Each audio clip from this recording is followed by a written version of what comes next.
कसं आहे की आमचे इकडचे जिल्हाध्यक्ष ठाकूर साहेब, आमचे शिले साहेब आणि माझा सचिन व माझे ताई जिल्हाध्यक्ष आणि सर्व आमचे पदाधिकारी इकडनी हे जी बॅटरीची जी गाड्या आहेत तर त्यांना टोल माफी व्हावं असं 6 महिन्याच्या अगोदर नितीन गडकरी साहेबांनी ते जाहीर केलं होतं, परंतु त्याचं कुठलंही नोटिफिकेशन या ठिकाणी आलं नव्हतं.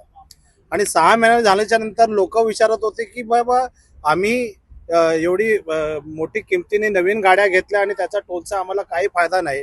मग त्याच्या पाठपुराव्यासाठी मी माझ्या सचिनला मी सांगितलं, आमचा पदाधिकारी आहे इकडचा उपाध्यक्ष आहे व बाकीचे आमचे सर्व पदाधिकाऱ्यांना सांगितलं.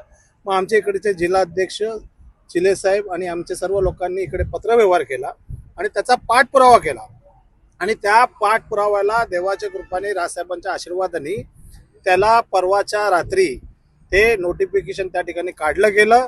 आणि आज तुम्हीच बघतायत की जेवढे पण गाड्या आहेत हे अटल सेतूवरती जे बॅटरीचे गाड्या आहेत त्या ठिकाणी आता फ्रीमध्ये जायला सुरुवात केलेली आहे. हे मनसेचा कुठेतरी यश आहे आणि या यशासाठी आम्ही त्यांचा आज टोलचे जे अधिकारी आहेत देवीदास साहेब त्यांचा आम्ही सत्कार या ठिकाणी केलं. कारण का मनसे असं नाहीये की खडखटाय करत असते, ज्या ठिकाणी चांगलं काम होतं त्यावेळी त्यांचा सत्कार पण केला जातो.